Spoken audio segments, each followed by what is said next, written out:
Hi friends, AP అప్డేట్స్కి స్వాగతం. ఇటీవల విద్యుత్ శాఖ మంత్రి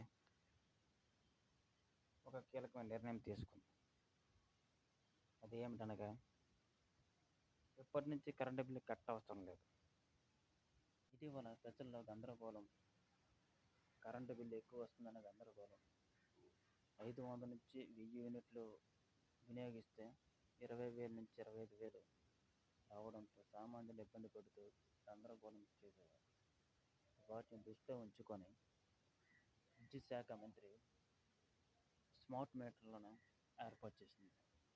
ఈ స్మార్ట్ మీటర్ యొక్క ఉద్దేశం ఏమిటంటే, మనకు మొబైల్లో రీఛార్జ్ చేసుకుని ఎలా వాడుతామో అదేవిధంగా ప్రతి నెల రీఛార్జ్ చేసుకొని స్మార్ట్ మీటర్లను వినియోగించుకోవాలి.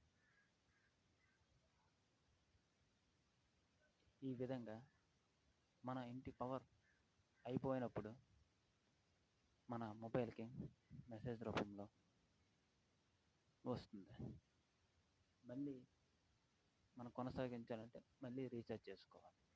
ఈ విధంగా స్మార్ట్ మీటర్లను విద్యుత్ శాఖ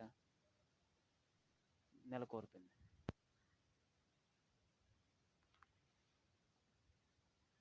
అదేవిధంగా ఢిల్లీ ప్రజలకు 300 నిమిషాలు విద్యుత్ అందించాలని కేంద్ర ప్రభుత్వం నిర్ణయం తీసుకుంది. బీపీఎల్ కార్డులు ఉన్నవారికి, బిలో పావర్టీ లైన్ కింద ఉన్నవారికి ఉచిత విద్యుత్ పథకానికి పొందే ఈ వెబ్సైట్ని సమర్పించాం. మీకు మా ఛానల్ నచ్చినట్టయితే లైక్ చేయండి. మరిన్ని అప్డేట్స్ కోసం సబ్స్క్రైబ్ చేయండి.